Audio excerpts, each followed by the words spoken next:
তোরা 14,000 আলেম, তোদের দোয়া যদি আল্লাহ কবুল করতে দেরি করে, 14,000 আলেম এক জায়গায় দোয়া করবা, তোদের দোয়া কবুল করতে যদি আল্লাহ দেরি করে, কিন্তু একজন দুখুনি মায়ের দোয়া কবুল করতে আল্লাহ দেরি করে না। মা গো, ও মা, তোর কোথায় যাই পাইব গো? আর মা কানতে কানতে রাস্তা দিয়ে গেল রে চলিয়া, আসতে। আমার একজন মারফতের ফকির একজন বাবা ছিল। ও মলবি, আমি তোমারে জানাই। ও আর একটা কথা বলছে, রোজা। এতগুলো প্রশ্ন করে কেমন মানুষ রে বাবা? হ্যাঁ, এ রোজা, এই রোজার অর্থ কি? সিয়াম সাধন। কি বাবা? সিয়াম সাধন। সিয়াম মানে রাত, সাধন মানে আল্লাহ। আল্লাহর সাধন করতে হবে। 30টা রোজার নাম 10টা রহমত, 10টা মাগফিরাত আর 10টা নাজাত। এই রোজার মতন রোজা করতে হবে, রোজার মতন রোজা করতে হবে। আগে নফসের রোজা বন্ধ করতে হবে। তোমরা করো বছরে 30টা রোজা, আর আমি আনোয়ার সরকার করি বছরে 36টা রোজা। কি হয়েছে ভাই? তুমি করো শরীয়তের 30টা রোজা, আর আমরা মারফতের লোক করি বছরে 36টা রোজা।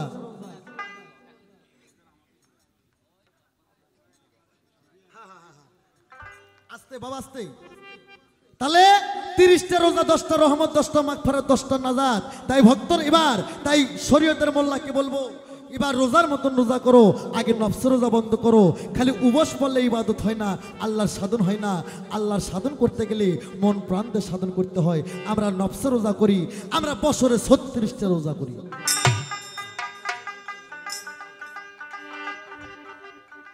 বাবা আসতে। এই রুমি সরকার, আমি সেই পাগলের পক্ষে গান গাই, সেই পীরের পক্ষে গান গাই, তুমি জানো না? মারফত, মারফতে 3 ভাগে বিভক্ত করছে। মারফতে ওয়াহিদানিহাত, মারফতে হুজ্জা, মারফতে তৌহিদ। মারফত আমার মায়ের পথ, মারফত সিরাতুল মুস্তাকিমের পথ, মারফত আল্লাহ রাসূলের পথ, মারফত নগদে জান্নাতের পথ। এই মারফত শব্দের অর্থ মা। মা মানে নিজ এবং সিনা এবং জানা। আরে মায়ের ভেদ তোমরা মলবি কি বুঝবা রে?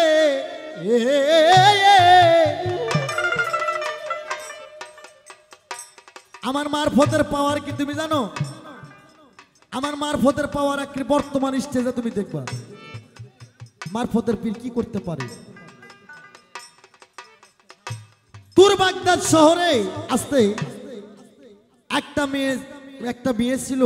মেয়েটার গর্ভে থেকে একে একে 12টা মেয়ের সন্তান হয়ে গেছে। তাই মেয়েটা আবার গর্ভধারী। তাই মেয়েটার স্বামী বলছিল, আবার যদি তোমার গর্ভে কোনো মেয়ের সন্তান হয়, আমি তোমাকে তালাক করব। মেয়েটার স্বামী ছিল গুরু ধরা লোক, আর মেয়েটার স্বামী গুরু ধরা ছিল না। স্বামীকে থুয়েই মেয়েটা তার পীরের কাছে যাওনি, বায়াত গ্রহণ করছে। হ্যাঁ, তুমি কইছো স্বামী থুয়ে এবার ইবাদত করতে হয়, আল্লাহর হুকুমও ফরজ, স্বামীর হুকুমও ফরজ। সেই স্বামীর হুকুম নারীরা পালন করবে, যে স্বামী আল্লাহর পথে, যে স্বামী ইবাদতের পক্ষে, যে স্বামী সাধনের পক্ষে, যে স্বামী তরিকতের পক্ষে, তারই সেবা করবেন। যে স্বামী ইসলামের পথে না, তরিকতের পক্ষে না, ও মায়েরা ওই স্বামীর খেজমত তো দূরের কথা, ওর থোতা দুটো মুটকি মারবেন, কোনো পাপ হবে না। তুই খায় বেড়াস মদ, তা তোক থয়ে তো আমি আর এক জায়গায় মরি ধমই। হ্যাঁ, তুই মরলে আমি মরলে কি তুই মরবি? যার যার কবরে তাক তাক একাই যেতে হবে। ওই মা ছিল অতি গরিব গো। আবার মেয়েটা গর্ভধারী, কয় এবার মেয়ের সন্তান হলে তো আমাকে তালাক করবে। তাই মেয়েটা 1 সের দুধ আর 1 হালি কলা জোগাড় কইরা, মেয়েটার একটা পীর ছিল, নাম ছিল তার আবু সালেক মুসা জঙ্গি।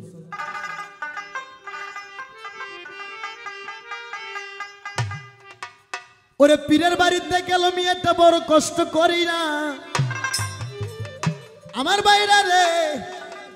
আবু সালেক মুসা জঙ্গি ভক্ত মেয়ের হাতে দুধ কলা দেখে খুশি হয়ে যায়। কয় মা এদিকে আই, দুগ্ধ কলা খাইলেন। কয় মা তোর চোখে কেন পানি? ওই ভক্ত মা বলতেছে, বাজান গো। পীর কি বলে? কয় আব্বাজান গো, আপনি একটু ধ্যানে পড়ে দেখেন তো, আমার গর্ভের সন্তান একটা মেয়ের সন্তান না পুরুষ সন্তান?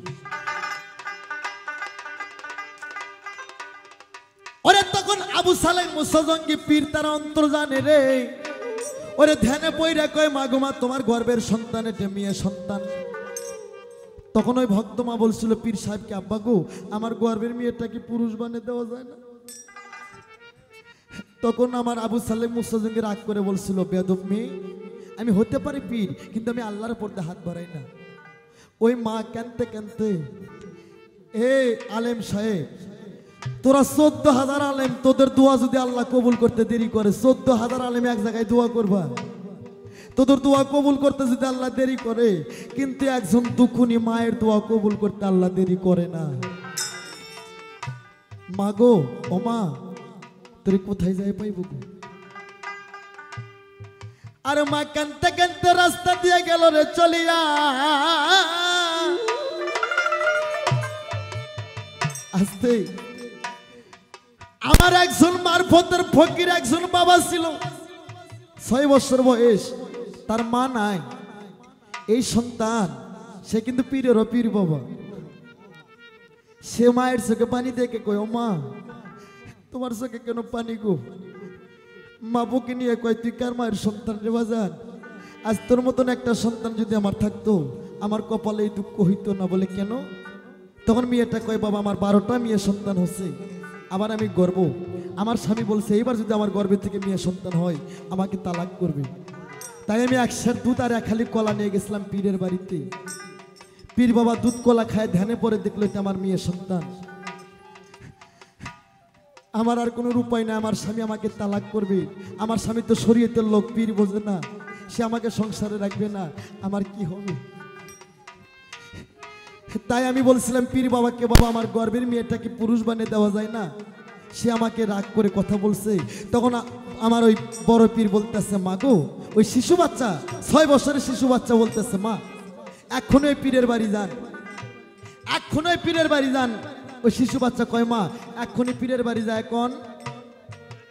ও পীর সাহেব, হয় আমার গর্বের মেয়েটা পুরুষ বানাইয়া দেন, আর নতুবা যে দুধ কলা খাইছেন ওই দুধ কলায় আমারে ফিরাইয়া দেন।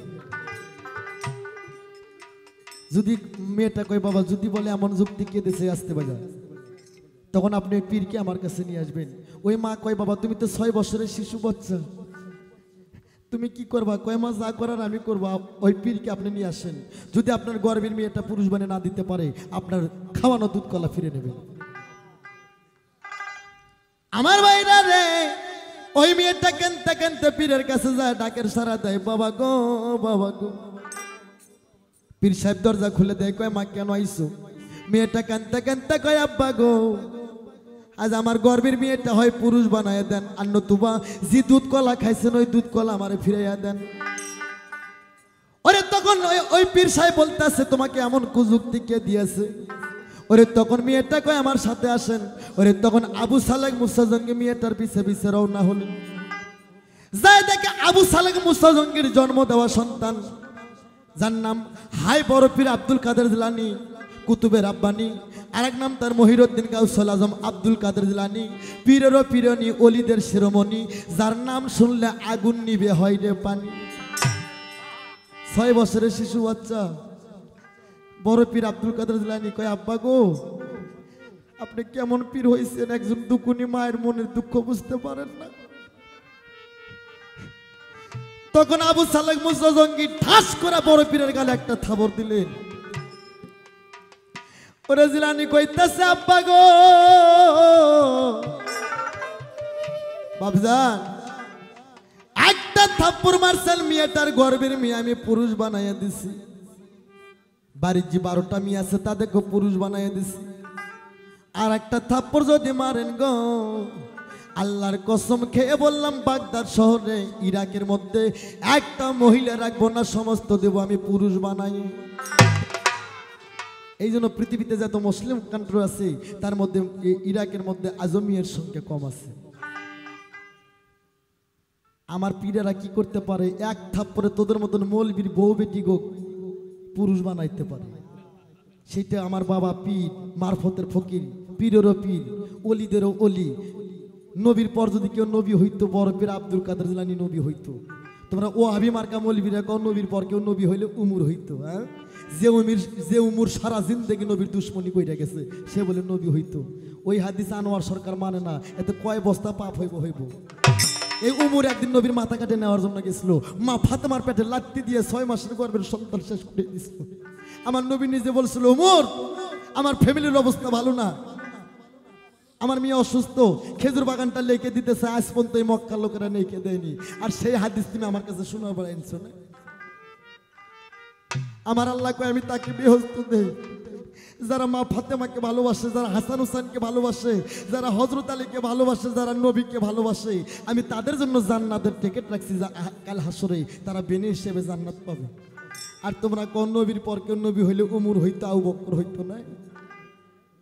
তোমার ওই সব হাদিসের সাথে যেন আনোয়ার সরকারের দেখা না হয়।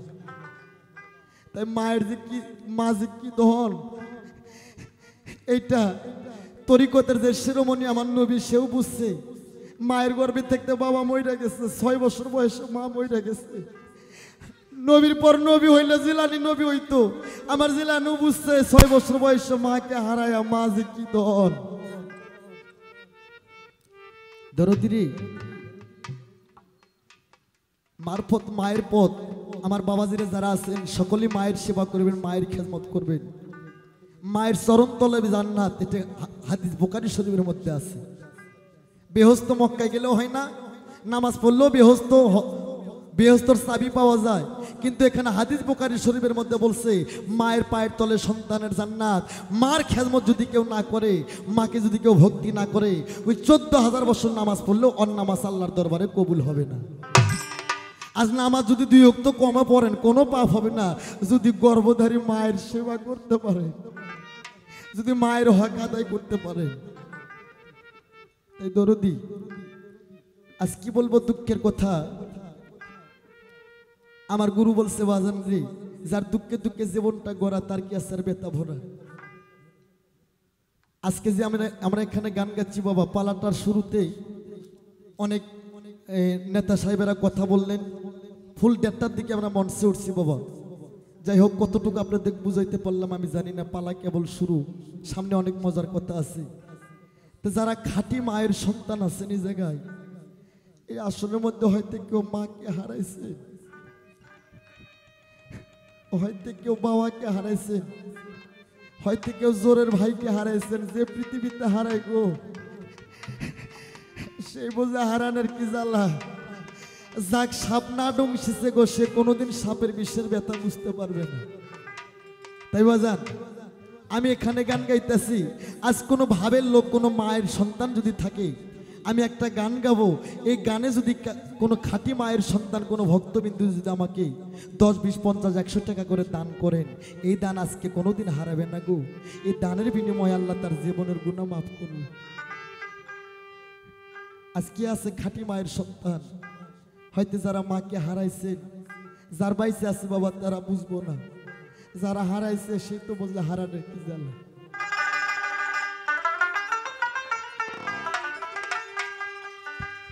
ওরে কত দিনের কত ব্যথা গো,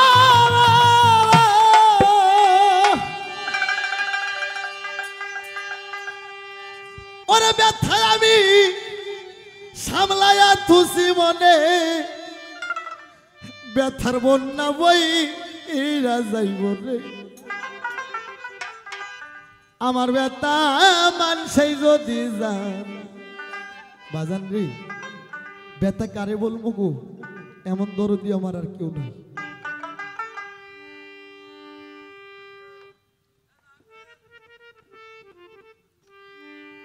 দরদি আমি একটা গান গাবো, ওই গানে যদি কোনো ভালো লাগে কাউকে, কোনো